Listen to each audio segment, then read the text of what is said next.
சக்தி. ஓம் ஆதி பராசக்தி. என் அன்பு குழந்தையே, உன்னை தேடி ஒரு கொண்டு வந்துள்ளேன். உனக்கு நல்ல வாழ்க்கை கிடைத்துள்ளது என நம்பி உனது கடமை எதுவாக இருந்தாலும் மகிழ்ச்சியுடன் செய். உனது நம்பிக்கையும் சரி துக்கமும் எந்த அளவுக்கு வலிமையாக உள்ளதோ அந்த அளவிற்கு வெற்றி விரைந்து வந்து சேரும். உன் வாழ்க்கையில் நீ அதீத கஷ்டங்களை பார்த்திருக்கின்றாய், பல முறை காயப்பட்டும் இருக்கின்றாய். அதனால் உன்னை இதயம் முடிந்தும் இருக்கின்றது. சில வேளைகளை தாங்க முடியாமல் கண்ணீர் விட்டும் இருக்கின்றாய். என் கண்மணியே, இவையெல்லாம் உன் வாழ்க்கையில் நீ கடந்து வந்த பாதையில் ஏற்பட்ட துயரங்கள் மட்டுமே. எதுவும் தொடர்ந்து நிகழும் என்று நினைக்காதே. அப்படி நினைத்தாலும் உன்னால் நகரவே முடியாது.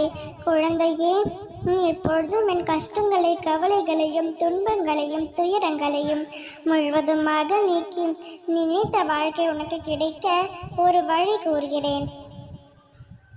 நினைத்த வாழ்க்கை உனக்கு கிடைக்க ஒரு வழி கூறுகின்றேன். தங்கமாக கேள்.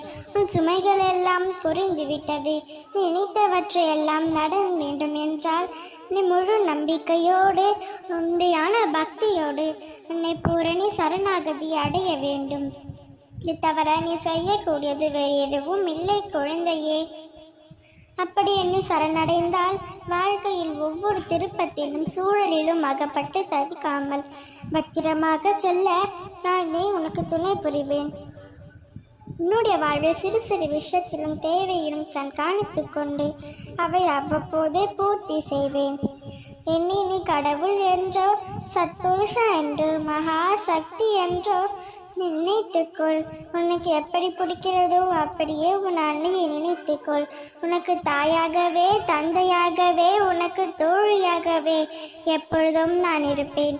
நீ என்னை எப்படி நினைத்தாலும், என்னை எப்படி பாதித்தாலும் என்னிடம் முழு சரணாகதி அடைவதே உன் வாழ்வில் பொறுப்பலாக இருக்கட்டும். உன் தாயையோ தந்தையையோ எப்பொழுதும் சந்திக்கிட்டாயாம். நான் உன்னை கவனித்து கொண்டுதான் இருக்கின்றேன். ஒவ்வொரு முறை நான் வேண்டுதல்களை வைத்த பின்பும் இது நடக்குமா, இது கிடைக்குமா என்று சிறு சிறு சந்தேகமும் மனதில் ஒலித்து கொண்டேதான் இருக்கிறது. பூரண சரணாகதி என்பது என் நாமத்தை உச்சரித்து கொண்டு இருப்பதல்ல. உன் மீது முழு நம்பிக்கையோடு நீ பாவங்களை இருக பற்றி கொள்வதுதான் பூரணி சரணாகதி. எல்லா துன்பங்களையும் மறந்து ஒரு முறை என் பாதங்களில் இருக்க பற்றிக்கொள். நானே உன் அன்னையும் தந்தையுமாவேன். குழந்தையே, என்னை தோல்வி அடைக்கும் பொழுது ஓடி வந்து அணைத்துக் கொள்வேன். என்னுடைய குழந்தைக்கு என்ன தேவை என்பதை நானே அறிவேன்.